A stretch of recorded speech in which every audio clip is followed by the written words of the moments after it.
सूरदास ने एक पद लिखा है कि एक बार जब तीज के मेले में सारे परिवार को लेकर द्वारिका से कन्हैया आए तो ठकुरानी दीवानी से मिली थी। सोच के देखिए कि रुक्मणी और राधा जब मिली होंगी तो कैसा दृश्य होगा। एक ने बालक कन्हैया को देखा है और एक ने राजनीतिज्ञ कृष्ण को देखा है। एक ने मनमोहक बातों में इस विश्व को फंसा लेने वाले एक नायक को देखा है और दूसरे ने अपने हाथ पर चक्र धारण करके इस पूरे विश्व को अनुशासन में ले आने वाले शासक को देखा है, महायोद्धा को देखा है। कृष्ण राधा के बचपन के दोस्त थे, प्रेमी थे, लेकिन दुर्भाग्य था कि राधा ने उन्हें विश्व की महाशक्ति रचते हुए नहीं देखा। राधिका ने कृष्ण को कुचक्र के जालों को सुलझाते हुए नहीं देखा, शिशुपाल का वध करते हुए नहीं देखा।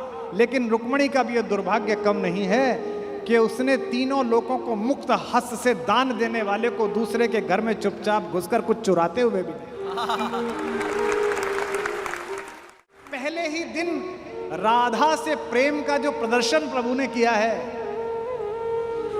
बरसाने से एक 12 साल की लड़की खेलने के लिए पहली बार गोकुल आई सहेलियों के साथ। इसे कहते हैं लव एट फर्स्ट साइट। पहली बार कृष्ण राधा को देखा, पहली बार। और राधा भी राधा ही है, कन्हैया कन्हैया है तो राधा भी तो राधा ही है। हजारों रतियां इकट्ठी कर दी जाएं तो भी ठकुरानी के पैर की सबसे छोटी उंगली के नाखून के बराबर ना पहुंचेंगे। इतनी सौंदर्य, इतना मिठा। पहला सवाल कृष्ण ने पूछा, बूझत श्याम कौन तू गोरी। पहला सवाल, बूझत श्याम कौन तू गोरी। कृष्ण ने पूछा कि कौन हो तुम, कहां रहती हो, कभी देखा नहीं, कभी ब्रज की तरफ आई नहीं। पहला सवाल, बूझत श्याम कौन तू गोरी। बूझत श्याम कौन तू गोरी। कहां रहत काकी तू बेटी। कितनी पोलाइटनेस से बात करना है। कहां रहत काकी तू बेटी। देखी ना ये कबहू ब्रज खोरी। बूझत श्याम कौन तू गोरी। बूझत श्याम कौन तू गोरी। लेकिन सौंदर्य का भी अपना एटीट्यूड होता है। राधा ने भी पहली बॉल वो फेंकी जिसमें तीनों गिल्लियां उड़ गई। बोले कि हमको क्या मतलब, हम यहाँ आते ही नहीं है। हाँ, लोग बताते रहते हैं कि ये इलाका है, यहाँ एक कोई नंद का लड़का है, बड़ा शैतान, बड़ा चोर, सबका सामान चुराता रहता है। काहे को हम ब्रज तनियावत खेलत रहत आपनी पौरी। काहे को हम ब्रज तनियावत खेलत रहत आपनी पौरी। सुनत रहत श्रवणन नंद लाला। सुनत रहत श्रवणन नंद लाला। करत रहत माखन दधि चोरी। बूझत श्याम कौन तू गोरी। बूझत श्याम कौन तू गोरी। अगर पहले ही परिचय में कोई लड़की इतनी बेइज्जती कर दे तो लड़का कहेगा थैंक यू वेरी मच। लेकिन ये भी कन्हैया है, उत्तर देखिए। तुमरो कहा चोरी हम लइए। तुम्हारा क्या चुराया? तुमरो कहा चोरी हम लइए। खेलन चलो संग मिली जोरी। सूरदास प्रभु रसिक शिरोमणि। सूरदास प्रभु रसिक शिरोमणि। बातई भुरई राधिका भोरी। बूझत श्याम कौन तू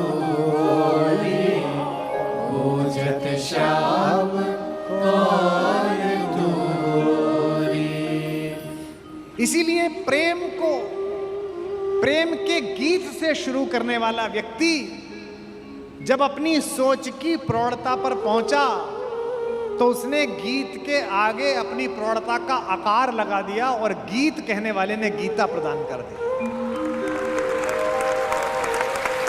जो गीत नहीं गा सकता वो गीता भी नहीं गा सकता। इसलिए कोई भी प्रोफेसर, कोई भी विद्वान मिले जो कहे मुझे गाना पसंद नहीं है, मुझे नाचना पसंद नहीं है, मुझे पर्यटन पसंद नहीं है, मुझे बारिश में भीगना पसंद नहीं है, समझ जाना है कि ये पूरा ज्ञान न दे पाएगा। क्योंकि जो गीत गा सकता है वही गीता गा सकता है। धूप में निकलो, बारिश में नहाकर देखो, जिंदगी क्या है किताबों को हटाकर देखो। कृष्ण ने जब तक गीता गाई है उससे पहले तक आप सोच नहीं सकते कि यही व्यक्ति गीता सुनाएगा जिसने गीत गाए। और चुना भी किसे है? सांवले ने गोरी चुनी है, सांवले ने राधा को चुनी है। ये जो योद्धा ने, ये जो एक विलक्षण व्यक्ति ने चयन किया है राधा का, ये अनायास नहीं हुआ है। इस पृथ्वी पर जब जब प्रेम जवान होगा, इस पृथ्वी पर जब तक जवानी को देखकर बसंत में बहार आएगी, जब जब बादल काले और सफेद होकर कृष्ण और राधा की कुटिया के ऊपर, महल के ऊपर मंडराएंगे, तब तब मुझे इस बात की प्रसन्नता होगी कि जैसा मेरे पास कान्हा है वैसी ही सुंदर मेरे पास राधा है, वैसा ही प्रेम से भरी हुई है। हमारे यहाँ एक कवि हुआ है ब्रज में, ठाकुर, एक ठाकुर नाम का कवि हुआ है। उसने लिखा है कि बरसात में बादल अचानक आ गए होली के दिन, जबकि होली में बरसात कम होती है, लेकिन उस दिन हो गई। तो ब्रज के लोगों ने एक अलग दृश्य देखा। कन्हैया के घर के ऊपर तो गोरी घटा बरस रही थी और राधा के घर के ऊपर काली घटा बरस रही थी।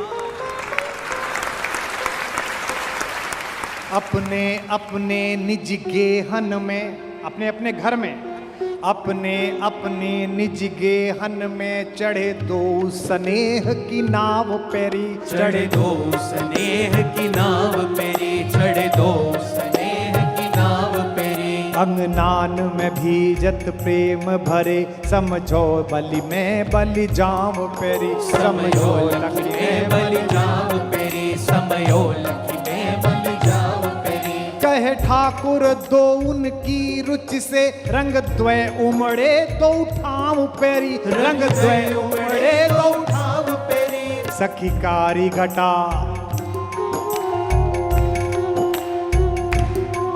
सखी कारी घटा बरसे बरसाने पे,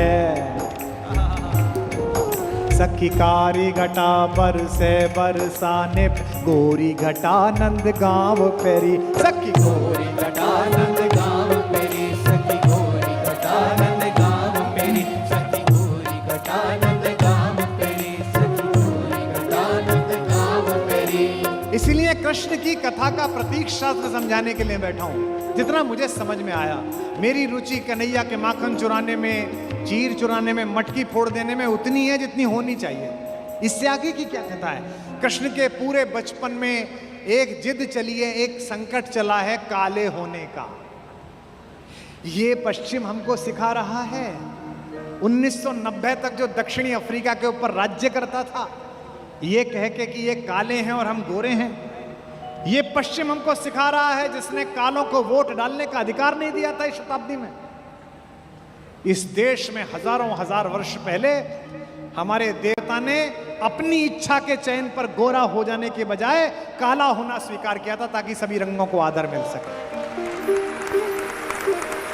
चाहता तो मेरा देवता गोरा भी हो सकता था, उसके हाथ में है, उसने सृष्टि बनाई है। गोरा होकर पैदा हो जाता। ना मेरा राम गोरा है, ना मेरा कन्हैया गोरा है, ना मेरा शंकर गोरा है, ताकि रंग के आधार पर पृथ्वी पर घूमता हुआ कोई भी मनुष्य मिले तो हिंदुस्तानी, भारत से जाने वाला सनातनी उसे कलेजे से लगा सके कि मेरे भगवान के रंग का है, मेरे आराध्य के रंग का। मैंने 10 साल पहले जन्माष्टमी पे व्रत में था मैं, तो मेरी माँ भी पंजीरी बना रही थी। पंजीरी आप जानते हो? पंजीरी जानते हो? हाँ, सरकार में बहुत बंटती है।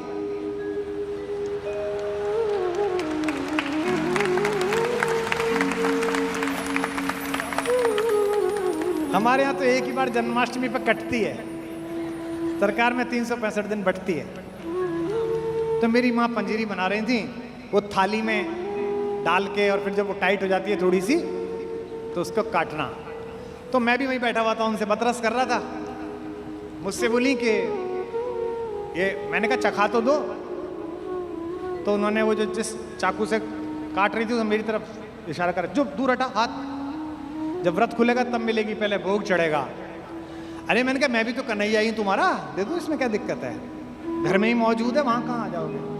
बोली नहीं बकवास नहीं, बनाने लगी। मुझसे बोली अच्छा चल एक काम कर, जा तब मिलेगा जब पहले कृष्ण जी पे कुछ लिख के ला, रात को जब व्रत खोलेंगे तब सुनाना। मैंने 4 पंक्ति कन्हैया पे लिख ली राधा की ओर से, कि राधा बेचारी इतना प्रेम करा और कृष्ण उन्हें मिले ही नहीं। तो मैंने 4 पंक्ति लिख दी और मैंने जल्दबाजी में उन्हें सुना दी 2 घंटे बाद ही, कि देखो ये लिखी हैं पंक्ति, आपको भी सुना देता हूं। कृष्ण को कहां ढूंढने, राधा क्या कह रही हैं कि हो काल गति से परे चिरंतन, अभी यहां थे अभी यहीं हो काल गति से परे चिरंतन, अभी यहां थे अभी यहीं हो। कभी धरा पर कभी गगन में। बचपन में माँ से बोले कन्हैया की माँ, मैं दाऊ बलराम को चिड़िया दिखा रहा था, तो मैंने इधर की तरफ हाथ उठाया तो सूरज इधर की तरफ दिखने लगा। तो माँ ने कहा तुझे क्या पता, तू जिधर की तरफ उंगली उठा देगा सूर्य और चंद्रमा को तो दिशा में जाना ही पड़ेगा, तुझे क्या पता। तो कभी धरा पर कभी गगन में, कभी कहाँ थे कभी कहीं हो। तुम्हारी राधा को भान है तुम सकल चराचर में हो समाये। तुम्हारी राधा को भान है तुम सकल चराचर में हो समाये। बस एक मेरा है भाग्य मोहन के जिसमें होकर भी तुम नहीं हो। बस एक मेरा है भाग्य मोहन। मैंने कहा एक कविता सुन लो राधा की ओर से। बोली अरे अच्छा भैया, मैं गांव जाती हूँ, खेत पे जाती हूँ, हमारे वहाँ खेत पर हमारे पुरखे रखे हुए हैं उनको जल चढ़ाने, तो ट्रैक्टर चलाते हुए बच्चे आ जाते हैं कि अम्मा ये मोबाइल में भैया की प्रेम की कविता है, तू इतना ही प्रेम सीखा कि राधा को कृष्ण नहीं मिले। अरे वाह रे मेरे कवि। और कह के अम्मा किचन में चली गई। मुझे लगा कि अम्मा मुझ पे टोंट मार के गई हैं कि राधा को कृष्ण नहीं मिले। मैंने व्रत खोलने से पहले 4 पंक्ति और लिखी, वो भी स्मरण कर रहा हूं, सुनाता हूं कि न द्वारिका में मिले विराजे, न द्वारिका में मिले विराजे, न द्वारिका में मिले विराजे। बिरज की गलियों में भी नहीं हो, न योगियों के हो ध्यान में तुम, अहम जड़े ज्ञान में नहीं हो। तुम्हें ये जग ढूंढता है कान्हा, मगर इसे ये खबर नहीं है। तुम्हें ये जग ढूंढता है कान्हा, मगर इसे ये खबर नहीं है। बस एक मेरा है भाग्य मोहन, अगर कहीं हो तो तुम यहीं हो। बोल राधा रानी की। बस एक मेरा है भाग्य मोहन। इसलिए एक बार सच्चे मन से पुकारो तो सही, घनश्याम मन के पुकारो तो इसी परिसर में माता का आविर्भाव होगा। कैसे कि मेरे जीने में मरने में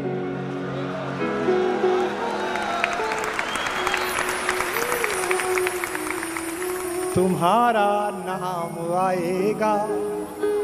मैं सांसें रोक लूं फिर भी यही इल्जाम आएगा। हर एक धड़कन में जब तुम हो तो फिर अपराध क्या मेरा। अगर राधा पुकारेगी तो फिर घनश्याम आएगा। अगर राधा पुकारेगी तो फिर घनश्याम आएगा। अगर राधा पुकारेगी तो फिर घनश्याम आएगा। और ये मैं कहाँ कह रहा हूँ, ये मैं मेवाड़ में कह रहा हूँ। कोई और जगह होती तो होता लोगों को झूठ लगता है। इस मेवाड़ में तो नई नई विवाह होकर आई मेड़ता की एक राजकुमारी ने अपने कक्ष का पट बंद करके विवाह की पहली रात कृष्ण से बात करी तो बाहर ननद को पता चला कि कुंवर तुम्हारी पत्नी तो किसी पुरुष से बात कर रही है, अंदर से किसी पुरुष की आवाज आ रही है। मैं उस मां मीरा के मेवाड़ में बोल रहा हूं, ये कम बड़ी बात है जहां बोल रहा हूं। ये कभी कृष्ण बनकर अनुभव करो, ये कभी राधा बनकर अनुभव करो। कन्हैया ने भी नहीं सिर्फ कन्हैया बनकर अनुभव किया, राधा बनकर अनुभव कम किया। इसीलिए माता के प्रति जो प्रेम है हम बेटों का, जो लाड़ है, उतना कन्हैया से नहीं है, उनसे हम शिकायत कर देते हैं। इसीलिए राधा से मिलने के लिए जब कृष्ण पहुंचे तो बांग्लादेश के कवि ने, बंगाल के कवि ने, काजी नजरुल इस्लाम ने, जो मौलवी था, जो मुअज्जन था, ये होली पर जरा सा गाल पर रंग अमाख आपके गाल पर क्या लग जाता है, आपकी कौमी एकता संकट में आ जाती है तो अच्छी बात नहीं है। रसखान से सीखो, रहीम से सीखो, काजी नजरुल इस्लाम से सीखो। सियासत लड़ाती रहे, कोई दिक्कत नहीं, उसका काम है। चुनाव आते जाते रहें। हमर वो तो तुम वो हैं कि तुम मेरे गांव में रहते थे शकील मियाँ, तो मैं जब भी निकलता था मैं तुमसे राम राम करता था और तुम भी पलटकर मुझसे राम राम करते थे। हमारा आप तो वो रिलेशन के लिए। नजरुल ने बंगला में गीत लिखा, मैंने उसका हिंदी में अनुवाद किया है। अगर तुम राधा होते श्याम, अगर तुम राधा होते श्याम।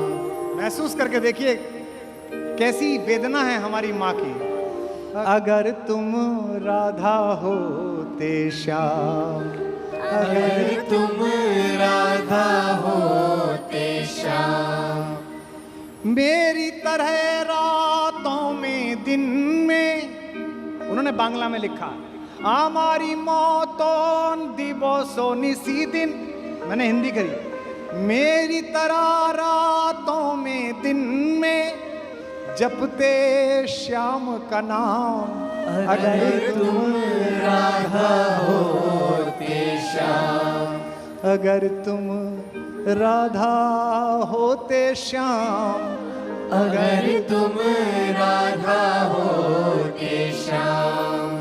बन फूलों की माल निराली, जो पहने घूम रहे हो, बन फूलों की माल निराली, बन जाती तब नागन काली। कृष्ण प्रेम की भीख मांगने, कृष्ण प्रेम की भीख मांगने आते, लाख जन्म तुम आते आते इस ब्रजधाम।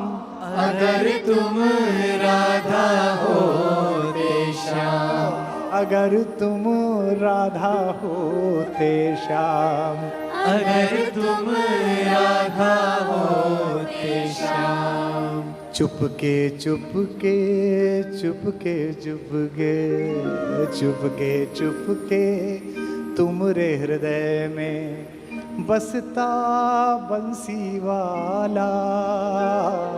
चुपके चुपके तुमरे हृदय में बसता बंसी वाला।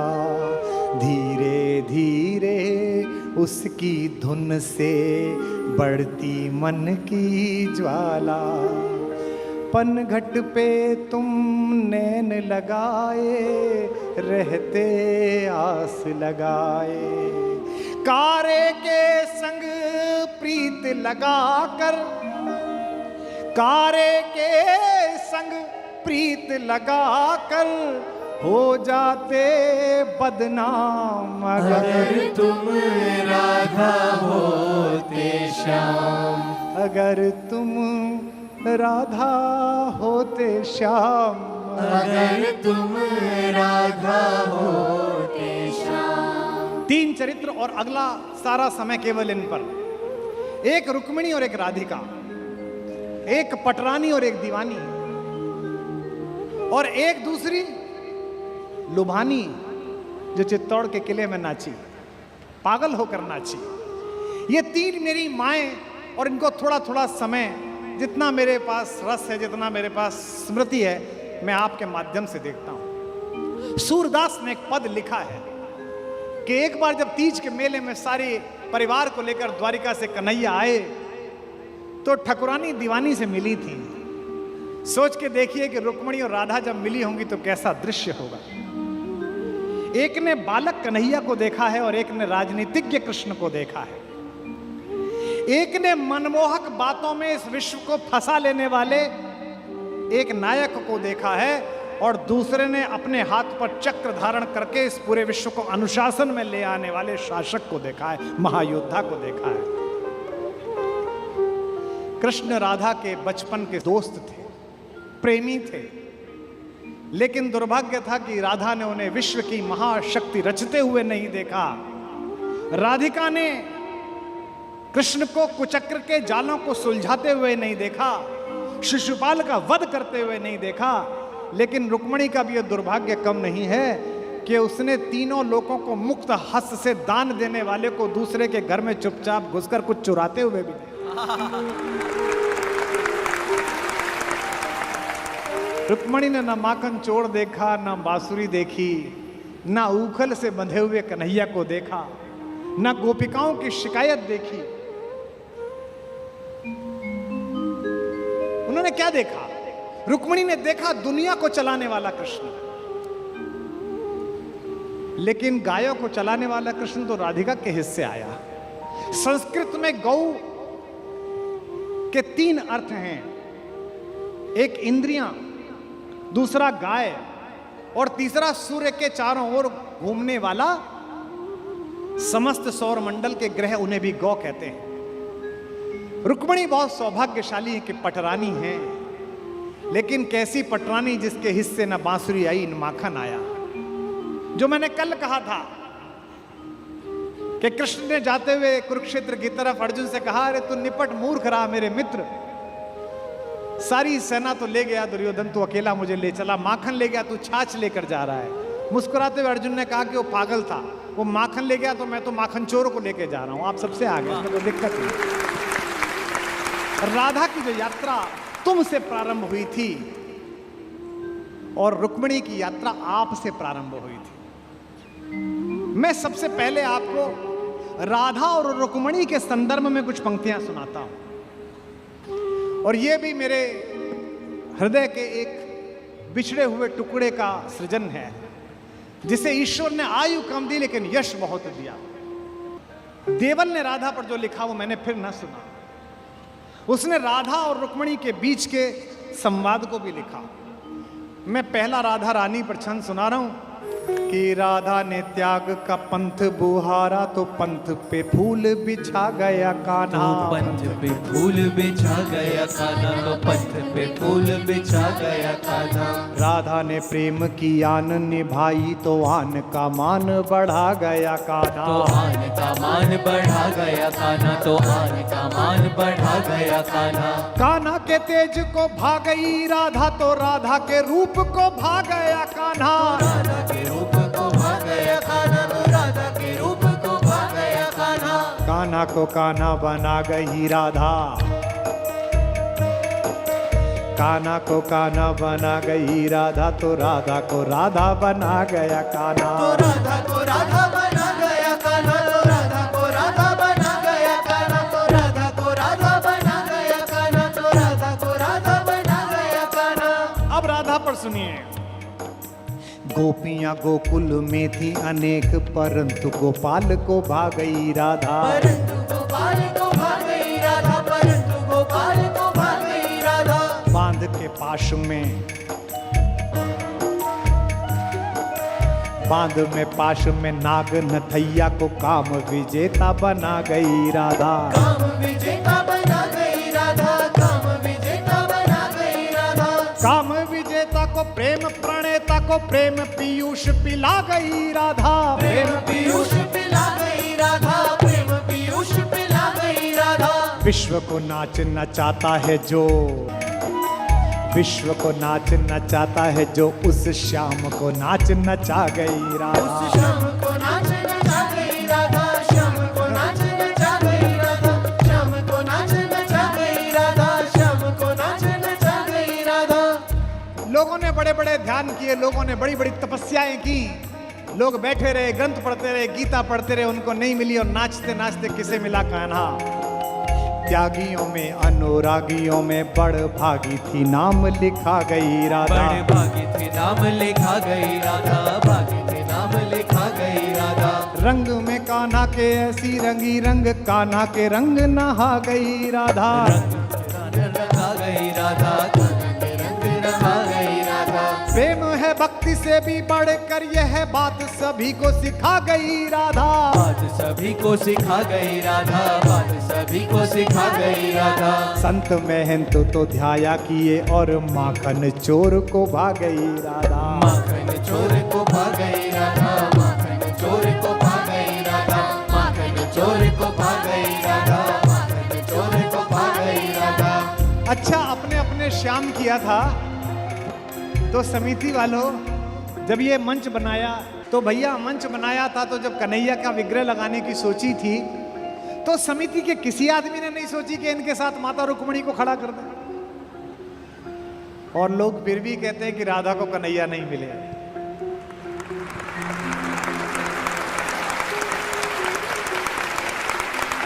के ब्याही न श्याम के संग न द्वारिका, या मथुरा मिथिला गई राधा। या मथुरा मिथिला गई राधा, या मथुरा मिथिला गई राधा। ब्याही न श्याम के संग न द्वारिका, या मथुरा मिथिला गई राधा। या मथुरा मिथिला गई राधा, या मथुरा मिथिला गई राधा।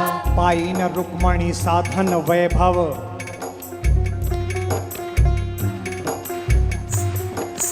पाई न रुक्मणी साधन वैभव, संपदा को ठुकरा गई राधा। संपदा को ठुकरा गई राधा, संपदा को ठुकरा गई राधा। किंतु उपाधियों मान गोपाल में, रानियों से बढ़ पा गई राधा। रानियों से बड़े पा गई राधा, रानियों से बड़े पा गई राधा। ज्ञानी बड़ी, ज्ञानी बड़ी, अभिमानी बड़ी, पट रानी को पानी पिला गई राधा। रानी को पानी पिला गई राधा, रानी को पानी पिला गई राधा, रानी को पानी पिला गई राधा, रानी को पानी पिला गई राधा।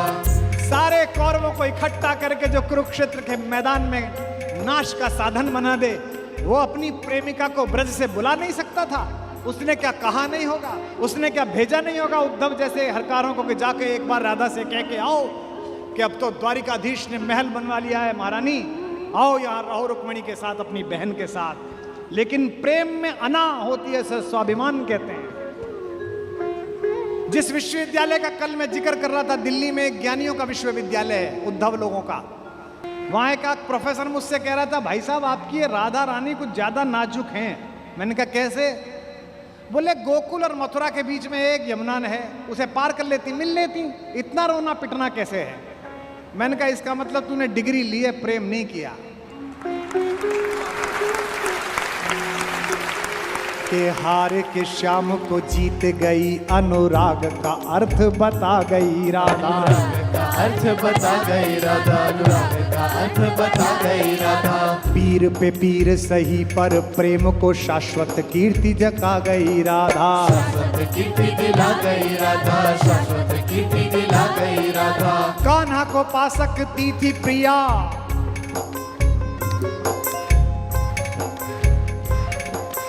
कान्हा को पा सकती थी प्रिया, पर प्रीत की रीत निभा गई राधा। प्रीत की रीत निभा गई राधा, प्रीत की रीत निभा गई राधा। कृष्ण ने लाख कहा, कृष्ण ने लाख कहा, पर संग में ना गई तो फिर ना गई राधा। ना गई तो फिर ना गई राधा, ना गई तो फिर ना गई राधा, ना गई तो फिर ना गई राधा, ना गई तो फिर ना गई। बोल राधा रानी की।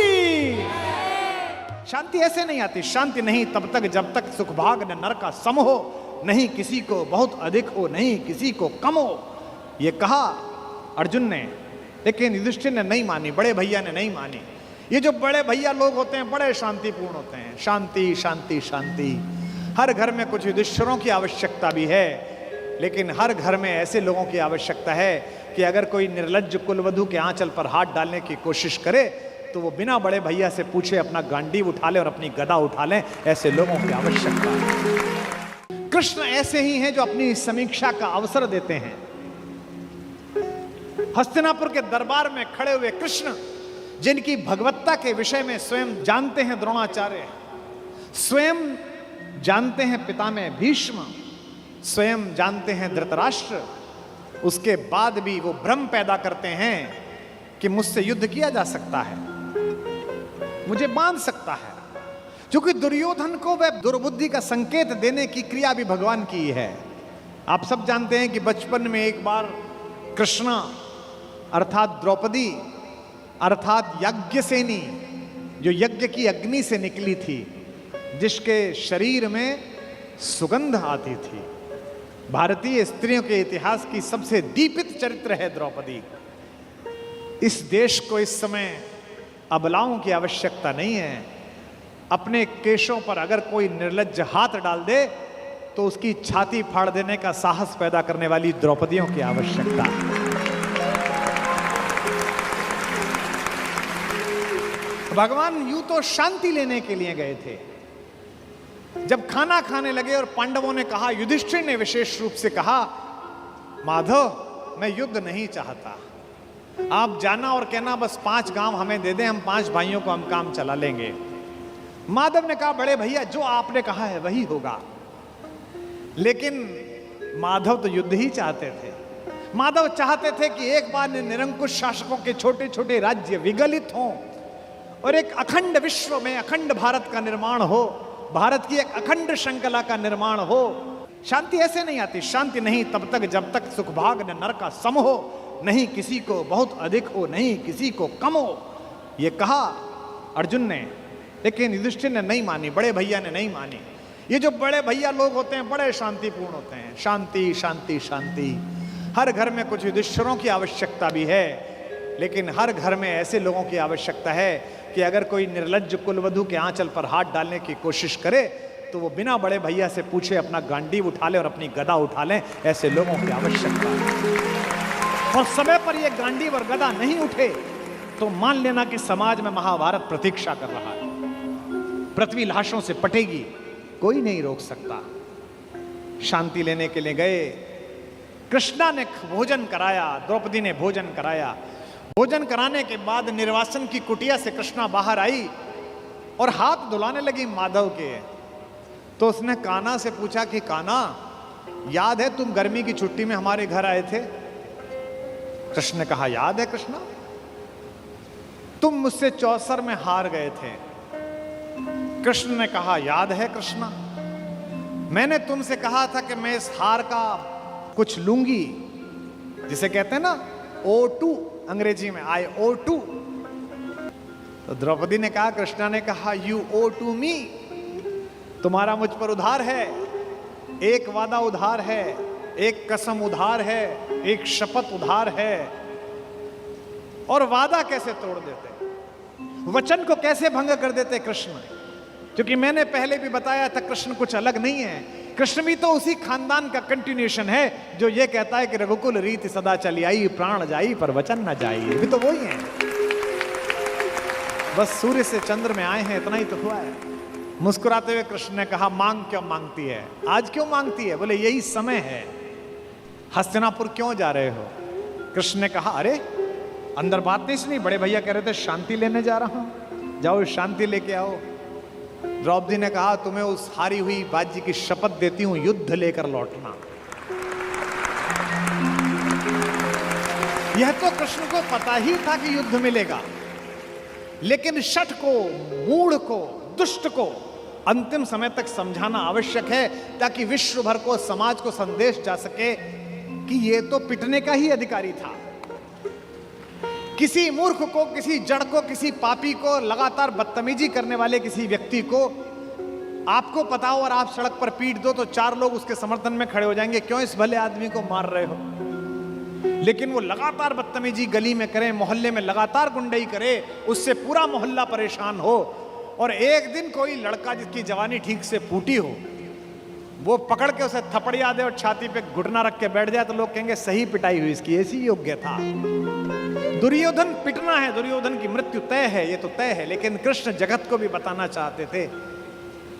महाकवि दिनकर कहते हैं, वर्षों तक वन में घूम घूम, बाधा विघ्नों को चूम चूम, सह धूप घाम पानी पत्थर, पांडव आए कुछ और निखर, सौभाग्य न सब दिन सोता है, देखें आगे कब हो। मैत्री की राह बताने को, दुर्योधन को समझाने को, सबको सुमार्ग पर लाने को, भीषण विध्वंस बचाने को भगवान हस्तिनापुर आए, पांडव का संदेशा लाए। 2 न्याय अगर तो आधा दो, 2 न्याय अगर तो आधा दो, पर इसमें भी यदि बाधा हो तो दे दो केवल 5 गांव, रखो अपनी धरती तमाम, हम वही खुशी से खाएंगे, परिजन पर आसी न उठाएंगे। दुर्योधन वह भी दे न सका, आशीष समाज की ले न सका, उल्टे हरि को बांधने चला, जो था असाध्य साधने चला। जब नाश मनुज पर छाता है, पहले विवेक मर जाता है।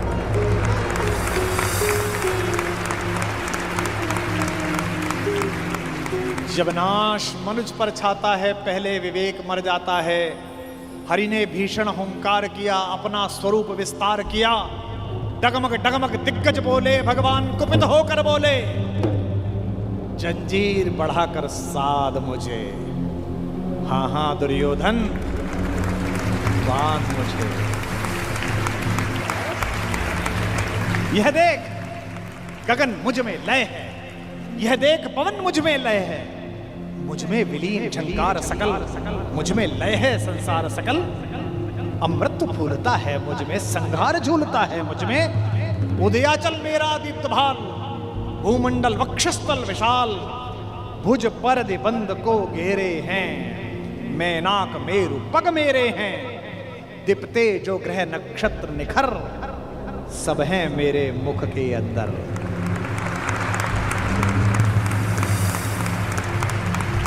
दृग हो तो दृश्य कांड देख, मुझ में सारा ब्रह्मांड, मुझ में सारा ब्रह्मांड देख। चर अचर जीव जर अक्षर अक्षर, नश्वर मनुष्य सुरजात अमर, शतकोट सूर्य शतकोट चंद्र, शतकोट सरत सरक्षिद्र मंद्र, शतकोट विष्णु ब्रह्मा महेश, शतकोट विष्णु जलपति धनेश, शतकोट रुद्र शतकोट काल, शतकोट दंडधर लोकपाल, जंजीर बढ़ाकर साध मुझे, हाँ हाँ दुर्योधन बांध मुझे।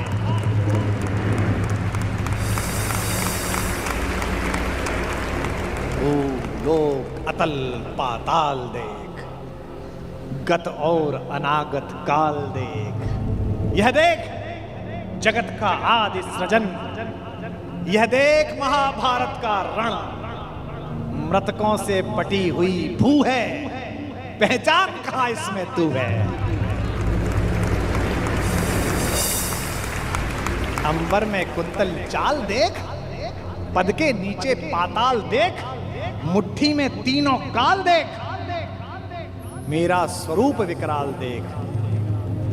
सब जन्म मुझी से पाते हैं, सब लौट मुझी में आते हैं। जिह्वा से कड़ती ज्वाल देख, सांसों से पाता जन्म पवन, पड़ जाती मेरी दृष्टि जिधर, हंसने लगती है सृष्टि उधर। मैं जभी मूंदता हूं लोचन, छा जाता चारों ओर मरण। सवाल देखना,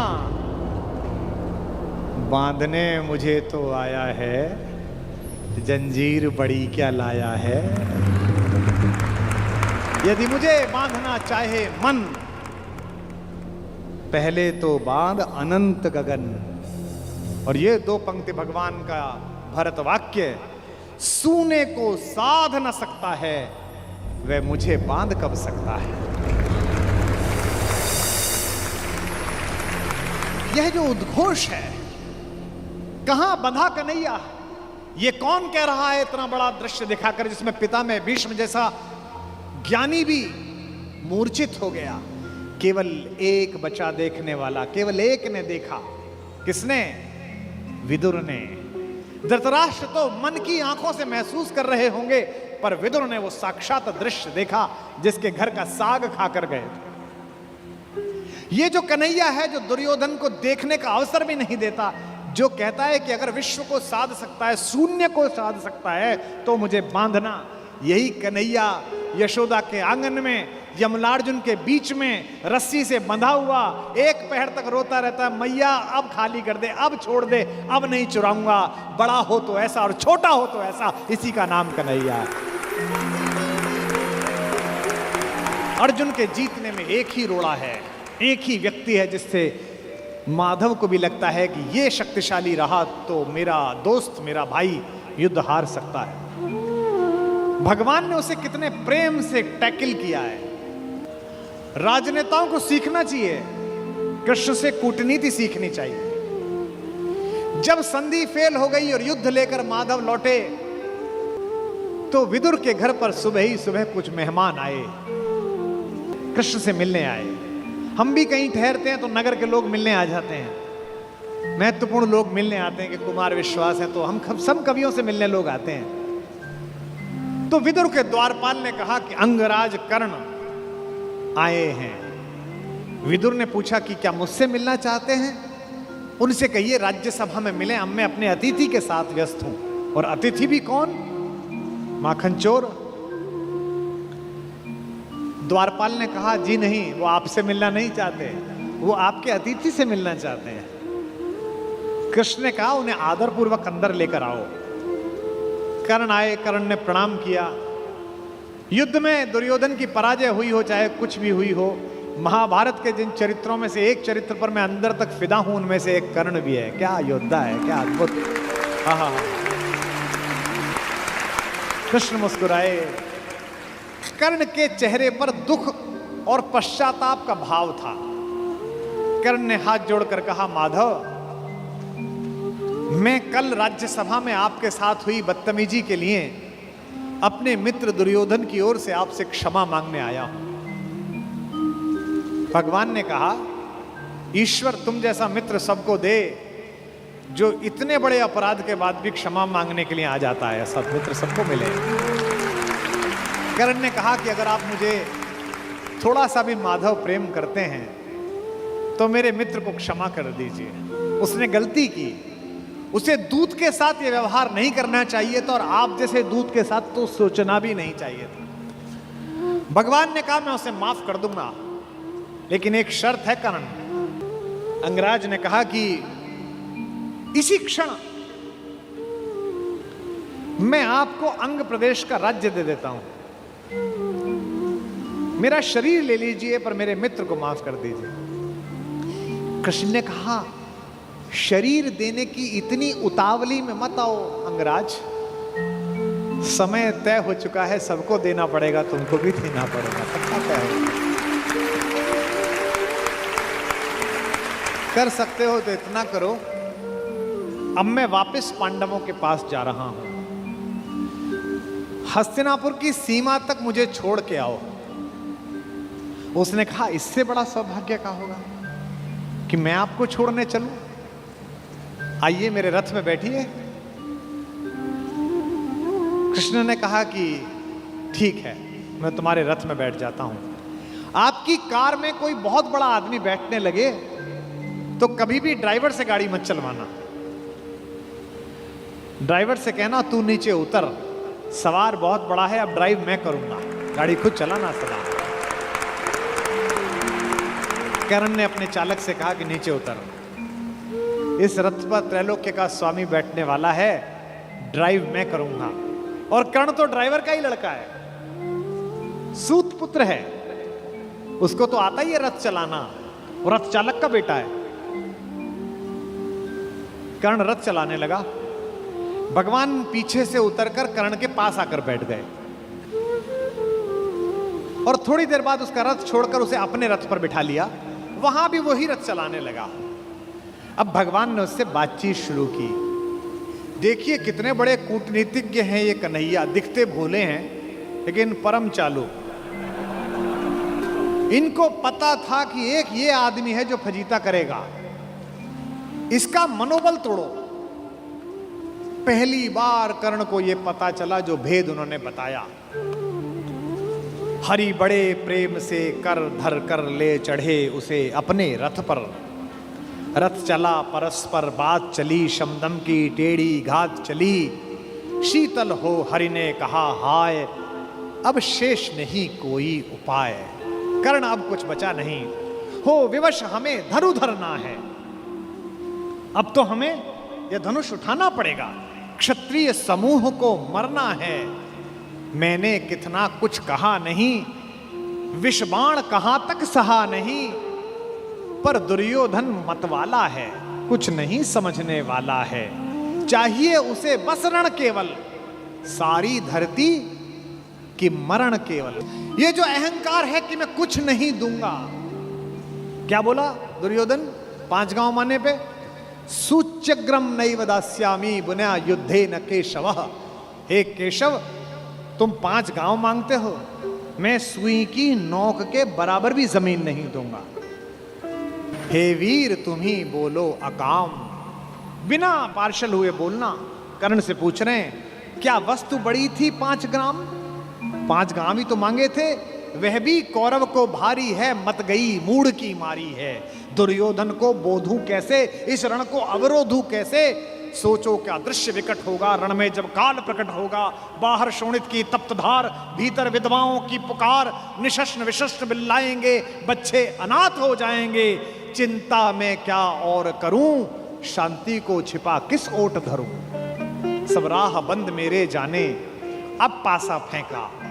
पहले तो माहौल बनाया कि तुम सब मरोगे बेटा, तू भी मरेगा और तेरा यार भी। एक तरीका है बचने का, सब राह बंद मेरे जाने। हाँ एक बात है, यदि तू माने, देखो कैसे फुसला रहे हैं, तो शांति नहीं जल सकती है, समरागनी अभी टल सकती है। पा तुझे धन्य है दुर्योधन, तू एकमात्र उसका जीवन, तेरे बल की है आस उसे, तुझसे जय का विश्वास उजे। तू संग न उसका छोड़ेगा, वह क्यों रण से मुंह मोड़ेगा। जब तक तू उसके साथ है वो लड़ाई नहीं छोड़ सकता। बस ऐसा कर, तू उसे छोड़ दे। क्यों? क्या अघटनीय घटना कराल। एक बात बताऊं तुझे कर्ण, एक बड़ी कराल घटना इस खानदान में हो गई है, तुझे पता नहीं है। तू प्रता कुक्षिका, प्रथा मतलब कुंती, तू कुंती कोख का प्रथम लाल। तू कुंती का पहला बेटा है। ये पहली बार कर्ण को स्वयं भगवान श्री कृष्ण ने बताया है, सबसे पहली बार। अच्छा ये बात पहले भी बता सकते थे कभी, कर्ण तो रोज मिलता था।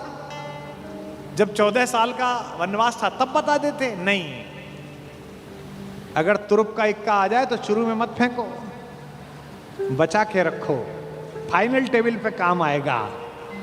अब कर्ण को बता रहे हैं कि तू तो कुंती का लड़का है, पनसूत अनादर सहता है, कौरव के दल में रहता है, किस्मत के फेरे में पड़कर का प्रेम सदा बसा दुश्मन के घर, निज बंधु मानता है पर को कहता है शत्रु सहोदर को। पर इसमें दोष न तेरा है, तेरा कोई दोष नहीं है।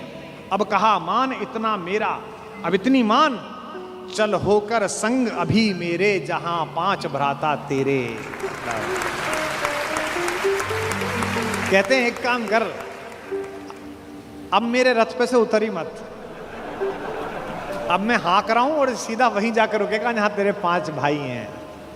जिसको जिंदगी में किसी ने भाई नहीं कहा, जो मां की एक पुकार के लिए जीवन भर तरसा है, उसको जिंदगी का सबसे बड़ा प्रलोभन दे रहा है हमारा कान्हा। क्या कह रहा है? बिछुड़े भाई मिल जाएंगे, सब मिलकर मोद मनाएंगे। कुंती का त्यों ही परम तनय ज्येष्ठ, बल बुद्धिशील में परम श्रेष्ठ। और क्या करेगा? पद त्राण भीम पहनाएगा, भीम तेरे को चप्पल पहनाएगा। कैसे कैसे लालच है, कैबिनेट मिलेगी।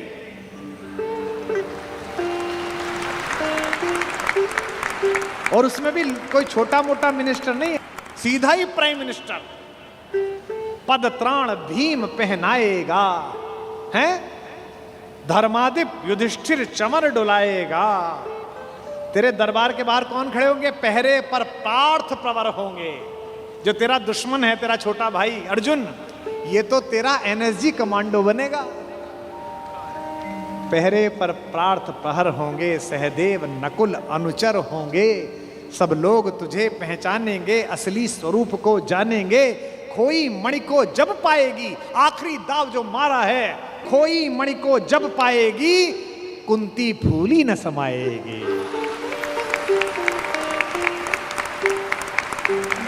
क्या लालच है, क्या लालच है। आहा हा हा। कुरुराज स्वयं झुक जाएगा, संसार बड़े सुख में होगा, कोई न कहीं दुख में होगा। सब गीत खुशी के गाएंगे, तेरा सौभाग्य मनाएंगे। और आखिरी में ऐसी बात कहता है, और कौन दुनिया को जो देता है वो भीख मांग रहा है। मेरे कन्हैया को पृथ्वी की आग टालने के लिए भीख मांगनी पड़ी। कुरुराज समर्पण करता हूं, पूरा राज्य कुरुराज समर्पण करता हूं, साम्राज्य समर्पण करता हूं। यश मुकुट मान सिंहासन ले, बस एक भीख मुझको दे दे। कौरव का तज रण शोक सखे, भूखा भावी हर शोक सखे। ये तो कन्हैया हैं जो इतनी स्ट्रेटेजी अपनाते हैं। किस लिए? देखो, ये बड़ा गहरा गणित है, इसको समझो। इस दाव को चलने में कृष्ण का कोई नुकसान नहीं है।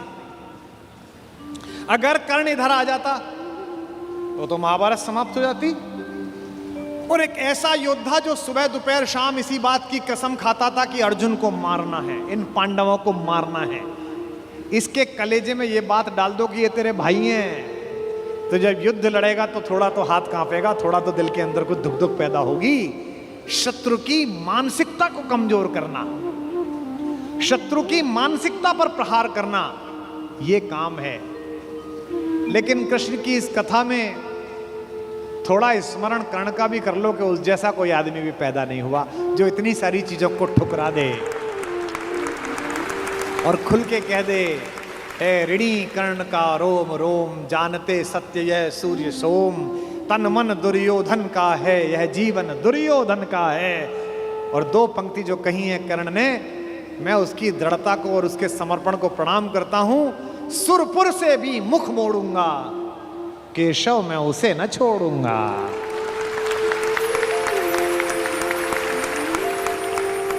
ये जो चरित्र है कृष्ण का योजना बनाने का, पहले कुंती को भेजा, जाओ बता के आओ कि तुम उसकी मां हो। मां ने कहा कि तू वापस आ जा,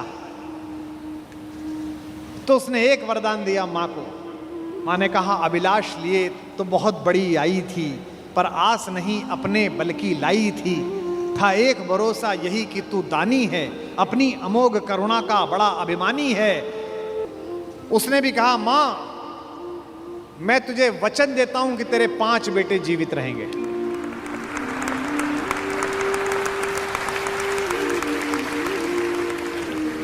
इसका मतलब है कि कर्ण ने कहा कि युद्ध के बाद 5 बेटे जीवित रहेंगे।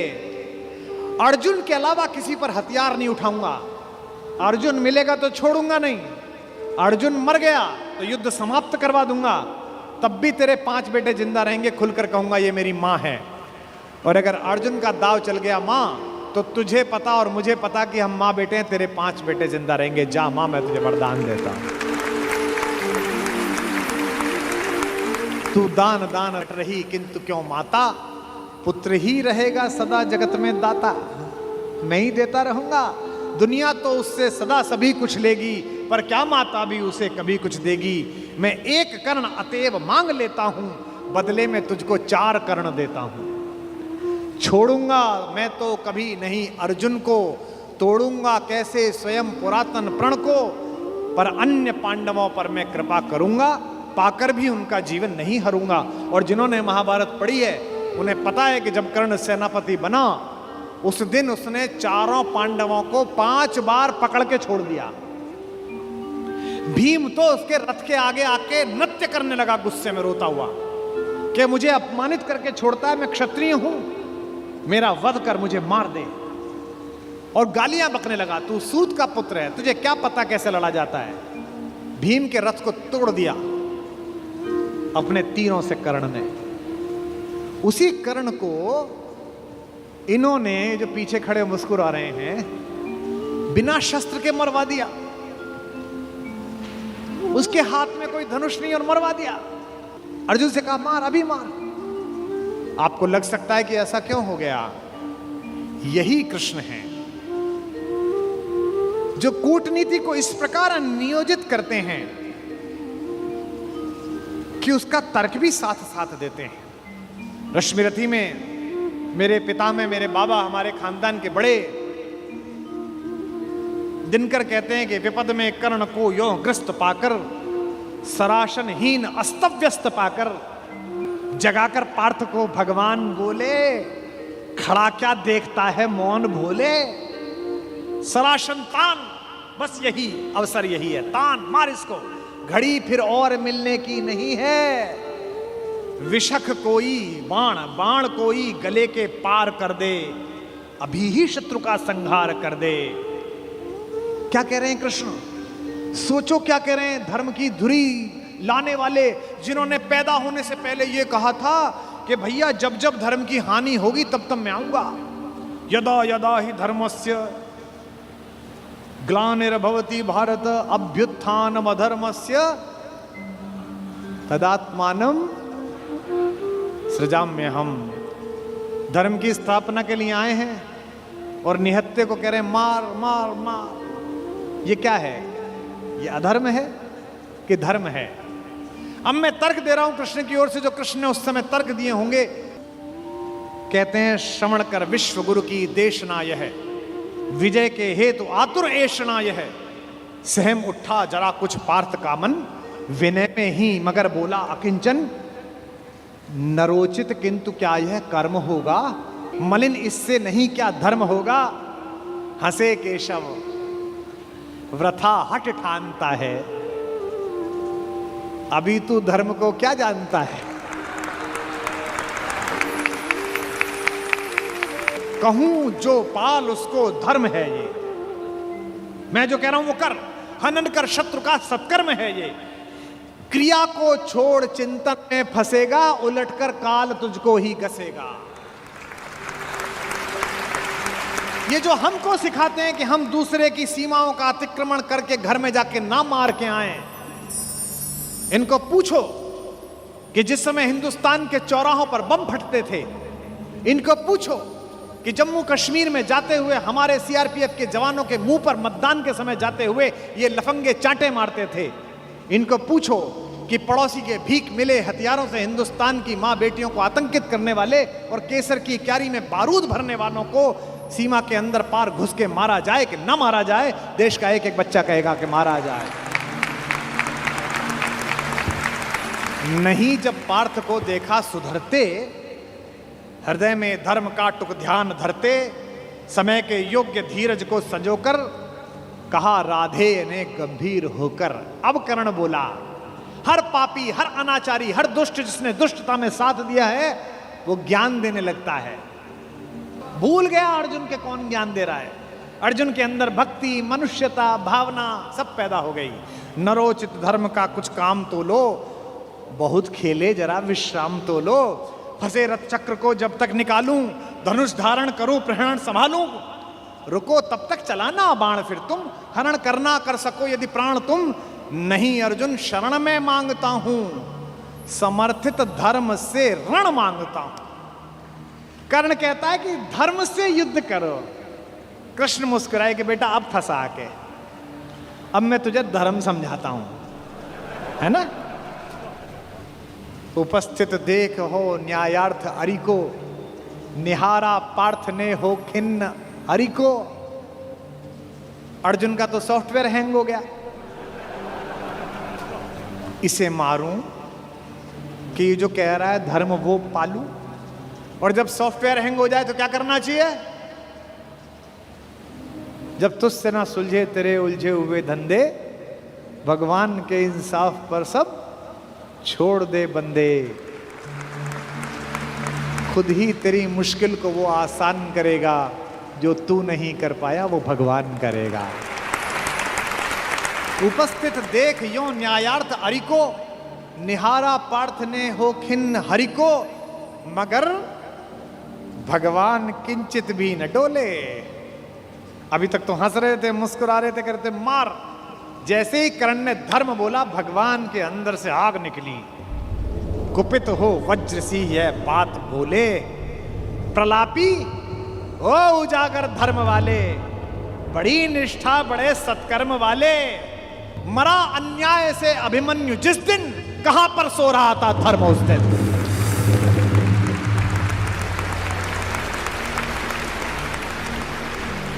मरा अन्याय से अभिमन्यु जिस दिन, कहां पर सो रहा था धर्म उस दिन। हलाहल भीम को जिस दिन पड़ा था, कहां पर धर्म उस दिन यह धरा था। लगी थी आग जब लाक्षा भवन में, हंसा था धर्म ही क्या तब भुवन में। और एक पंक्ति, बेटे पे आ जाए, पत्नी पे आ जाए, मां पे आ जाए तो खून खौल जाता है। अर्जुन का खून खौला रहे हैं भगवान मेरे। सभा में द्रौपदी की खींच लाके, सुयोधन की उसे दासी बताकर, सुवामा जाति को आदर दिया जो, बहुत सत्कार तुम सबने किया जो, नहीं वह और कुछ सत्कर्म ही था, उजागर शील भूषित धर्म ही था।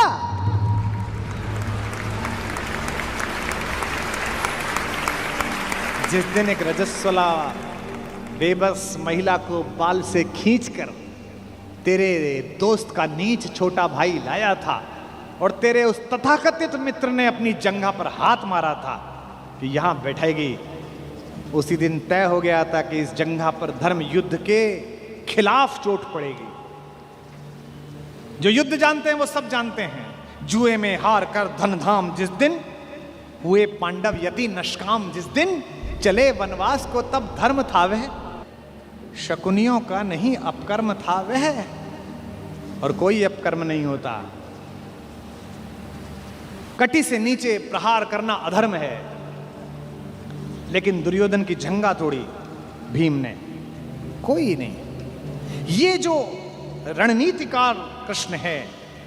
खांडव दहन हुआ, आप सबको पता है, आग लग गई, आग बुझी नहीं, इंद्र से भी नहीं बुझी। तो इंद्र ने अपने बेटे से कहा, अर्जुन से कहा कि भाई बुझा। सर्पों ने कहा कि बुझा। अर्जुन ने बादलों में तीर मारा और बादल बरसे। जब पुरुषार्थ आ जाता है तो तीर आदमी ऐसे ही मारता है, कभी बादल में मारता है, कभी जमीन में मारता है। पिता में भीष्म जब पड़े हुए थे शरशैया पर, उनके मुंह से निकला पानी।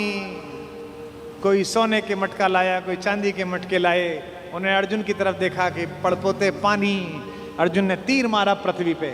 कुरुक्षेत्र चले जाइए, आज भी आपको मिल जाएगी वो नदी जहां जमीन का स्तर तक, वहां तक तीर गया। और साइंस देखिए तीर की, ड्रिलिंग देखिए कि उतनी ही तेजी से गया और धार उतनी ही आई जो पिता में भीष्म के होठों तक आई। आज भी अर्जुन के तीर से निकली हुई इस नदी को हमारे उत्तर भारत में बाण गंगा कहा जाता है। कभी दर्शन करके आइए इस नदी। महाभारत में जब जब पढ़ता हूं, युद्ध का एक एक दिन बढ़ता चला जाता है और मुझे कृष्ण के ऊपर बेचैनी प्रारंभ हो जाती है। मुझे लगता है अब तो कूदो, अब तो करो, अब तो कुछ करो। वो कुछ भी हो जाने देते हैं। जब नारायण श्रीहरि ऊपर से नीचे चले, राम के अवतार के बाद मर्यादा पुरुषोत्तम बड़े ठाकुर के अयोध्या से विदा होकर साकेत पहुंचने के बाद ये योजना बनी कि अब छोटे ठाकुर को नीचे भेजा जाए, तो सारे देवी देवता, सारे नक्षत्र भी पृथ्वी पर चलने के लिए आतुर हुए। सदा ऐसा होता है। शेषनाग आ गए थे लक्ष्मण के रूप में, सब लोग नीचे आ ही जाते हैं। सूर्य भी तैयार हो गया, इंद्र भी तैयार हो गए, सबने अपने अपने अंश भेजे पृथ्वी पर। इंद्र का अंश कौन है? अर्जुन है। सूर्य का अंश कौन है? कर्ण है। एक देवता ऐसा था जिसने कहा जी मैं तो जा नहीं रहा, तो भगवान ने कहा अपने लड़के को भेज दे। उसने कहा मेरे को तो अपने लड़के से बहुत प्यार है, मैं तो भेजूंगा नहीं, और मैं इतने दिन दूर कैसे रहूंगा, मेरा बेटा तो इतना सुंदर है। वो देवता था चंद्रमा। इस चंद्रमा को शुरू से ही शिकायत रहती है। अच्छा, भगवान का तो वंश था। भगवान ने कहा कि अजीब आदमी है तू, हमारे ही घर के लोग नहीं जाएंगे तो दुनिया क्या कहेगी। सूर्य अपना अंश भेज रहे हैं कर्ण के रूप में, इंद्र अपना बेटा भेज रहा है, अंजनी कुमार अपने दोनों बच्चे भेज रहे हैं नकुल सहदेव के रूप में, धर्मराज स्वयं उपस्थित हो रहे हैं युधिष्ठिर के रूप में, और तू नहीं चलेगा, ना तेरा लड़का चलेगा। उसने कहा कि कन्हैया एक काम कर लो, लड़का ले जाओ मेरा, 2 शर्तें हैं, एक तो लड़का आपके पास रहेगा, और बोले एक ये 16 साल का हो जाए तो इसे वापस भेजना पड़ेगा तुरंत। चंद्रमा का वो पुत्र क्या बन के आया? कृष्ण का प्राणों से प्रिय भांजा अभिमन्यु बनकर उपस्थित हुआ, चंद्रमा के पुत्र के रूप में जन्म लिया। और भगवान का अगर कोई योग्यतम शिष्य है जिसने भगवान से शस्त्र विद्या सीखी है, वो अर्जुन का बेटा अभिमन्यु है। अपने पिता की तेजस्विता से भी वो आगे है। इस समय दुनिया की IVF लैब्स ये बता रही हैं कि प्रसव के काल में जो कुछ सुना पढ़ा गया है उसका बच्चे पर असर पड़ता है। और हमारे यहाँ हजारों वर्षों से माएं प्रसव के दिनों में गीता का पाठ कर रही हैं, बाल गोपाल का चित्र सामने लगा के रखती हैं कि उनके घर में भी कन्हैया जैसा बालक पैदा हो, राधा रानी जैसी बिटिया पैदा हो। ये हम सब का मन है, पहले से परंपरा से आया है हमारे यहाँ। तो चंद्रमा ने अपने पुत्र को अभिमन्यु बनाकर भेजा। एक दिन ऐसा आया महाभारत के युद्ध में, जब योजना पूर्वक कुरुक्षेत्र के मैदान से खींचकर अर्जुन को अलवर की तरफ ले जाया गया, मत्स्य प्रदेश की तरफ, विराट की नगरी की तरफ। अर्जुन युद्ध की सीमा क्षेत्र के बिल्कुल आखिरी हिस्से पर पहुंच गया, जहां से सूर्यास्त से पहले लौटना संभव नहीं था। अब यह पांडवों के शिविर में चर्चा का विषय बना कि ये जो चक्रव्यूह सजा दिया गया, इसे तोड़ेगा कौन? किसी को नहीं आता तोड़ना, इसमें घुसना ही नहीं आता, केवल अर्जुन को आता है। तब अभिमन्यु ने कहा कि ताऊजी, मुझे इसमें घुसना आता है, क्योंकि जब पिताजी मां को यह बात सिखा रहे थे तो मैं गर्भ में था और मैंने ये विद्या सीखी थी। तो बोले बेटा बहुत अच्छा है, फिर निकलना भी आता होगा? बोले नहीं, जब तक उन्होंने इससे बाहर आने का मार्ग बताया तोड़ने का, तब तक मां सो गई, तो मैं बाहर निकलने का नहीं सीख पाया। सारे चाचाओं ने और ताऊओं ने कहा कोई बात नहीं बेटे, तू तोड़ दे, निकाल तो हम लेंगे। भाई महाबली भीम, जिसकी एक मुष्टिका से विंध्याचल के पर्वत छोटे हो गए, जहां जहां उसका पैर पड़ा हिंदुस्तान में 1 लाख जगह है जहां भीम बैठिका है। जिस पत्थर पे चले जाओ बड़ा सा गड्ढा है, बोले ये भीम का पांव रख पड़ा हुआ है। ये देश महान है। इस देश में 2-3 जगह हर जगह मिलती हैं माता सीता की रसोई, जहां जाओ वो मां की रसोई मिलती है। क्या बढ़िया प्रतीक शास्त्र है। दुनिया के 44 देश घूम लिए, इसी क्षण भी अगर भगवान वापस बुलाए और ऊपर बुला के पूछे कि तेरे सत्कर्मों के कारण तुझे देश चुनने का अवसर दिया जाता है, तो मैं दुनिया के सारे देश छोड़कर फिर यही चुनूंगा जहां की मिट्टी में गोपाल लेटा है, जहां के पर्वत पर्वत पर हमारी मां ने भोजन बनाकर उन पर्वत श्रृंखलाओं को तपस्या का केंद्र बना दिया है, जिसके रेणु रेणु पर अपने चरण रखकर राघवेंद्र सरकार भगवान श्री राम, मर्यादा पुरुषोत्तम ने और लीलाधर योगेश्वर कृष्ण ने जिसे चंदन बना दिया है। भगवान चुप रहे, किसी ने उनकी सलाह न ली। सेनापति धृष्टद्युम्न थे, द्रुपद पुत्र। सेनापति ने योजना की कि कोई बात नहीं बेटा, मामा ने भांजे को आज्ञा दी कि कोई बात नहीं, तू चला जा इसके अंदर और हम सब तुझे निकाल लेंगे। इतिहास गवाह है, तारीख गवाह है कि अभिमन्यु ने उस चक्रव्यूह को तोड़ा और चक्रव्यूह के दूसरे चक्र में ही पांडवों की सेना को बाहर कर दिया गया और चक्रव्यूह में वो अकेला रह गया। क्या लड़ा, अद्भुत युद्ध हुआ। सुनते हैं कि इंद्र माताली से, जो उसका सारथी है, जो उसका ड्राइवर है, उससे बोला कि रथ लेकर चलो। उसने कहा अभी तो दिन पूरा चढ़ा हुआ है, मैं कैसे आऊं? उसने कहा देखने आओ कि युद्ध कितना सुंदर हो रहा है। अभिमन्यु जिस दिन जा रहा था लड़ने के लिए, उसने सबके पैर छुए। युधिष्ठिर ने कहा जीते रहो मेरे लाल। धृष्टद्युम्न ने कहा जीते रहो मेरे बेटे। चाचाओं ने, नकुल ने, सहदेव ने गले लगा लिया अपने भतीजे को और कहा जीते रहो। जब उसने मामा के पैर छुए, कृष्ण के पैर छुए, तो कृष्ण ने कहा यशस्वी भव।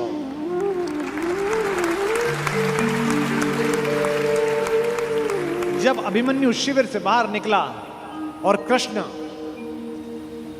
देखने लगे, तो द्रौपदी ने कहा मेरा बेटा जीवन की सबसे बड़ी लड़ाई लड़ने के लिए जा रहा है कान्हा, सबने उसको जीते रहो का आशीर्वाद दिया, तुमने नहीं दिया। तुमने उससे यशस्वी भव का आशीर्वाद दिया, जीते रहो क्यों नहीं बोला? क्या तुम्हें युद्ध के परिणाम में कोई शंका है? तो कृष्ण ने जो बात कही वही जीवन के युद्ध में भरत वाक्य बनाना। माधव ने कहा कि कृष्णा मैं नहीं जानता कि आज के युद्ध का परिणाम क्या होगा, पर मैंने जो शिक्षा अपने भांजे को दी है, मैं ये दावे के साथ कह सकता हूं कि महाभारत के रण में जीते या हारे कोई भी, लेकिन सबसे बड़े और उज्जवल योद्धा के रूप में मेरे भांजे का नाम लिखा जाएगा, अभिमन्यु का नाम लिखा जाएगा। कोई भी योग्य मारीच किसी रावण को जब उपदेश दे तो रावण मानता ही नहीं है। वो विश्वामित्र के पास गए। विश्वामित्र ब्रह्म ऋषि है, राजा ऋषि है, लेकिन उनकी वशिष्ठ से थोड़ी ईर्ष्या थी, हल्की सी रही हो गई मन में कोई बात। वशिष्ठ ने कहा अच्छा तेरे गुरु ने नहीं पहुंचा, हम तुझे पहुंचाएंगे, चिंता मत कर, शरीर सहित पहुंचाऊंगा बेटा, मेरे पास तपोबल है। उसने कहा गुरुजी आप ठीक गुरु मिले हो, वो गुरु ठीक नहीं था, गुरु पर शंका। विश्वामित्र जी ने उसे नीचे से ऊपर फोर्स मारा। ऊपर इंद्र को पता चला कि पार्सल तो विद बॉडी आ रहा है। इंद्र ने इनसे पूछा कि प्रभु ये डिलीवरी लेनी है कि नहीं लेनी है? इन्होंने कहा नहीं नहीं, जब तक भस्मीभूत होकर गंगा में ना घुल जाए तब तक मैं प्राण नहीं लेता। ये पात्रता है, गेटवे यही है, पहले वीजा बनेगा फिर बॉर्डर क्रॉस होगा। उन्होंने ऊपर से बल लगाया, वो नीचे लटक गया। अब त्रिशंकु बीच में लटका हुआ है, नीचे से विश्वामित्र ऊपर भेज रहे हैं, ऊपर से इंद्र नीचे भेज रहे हैं, वो बीच में लटका हुआ है।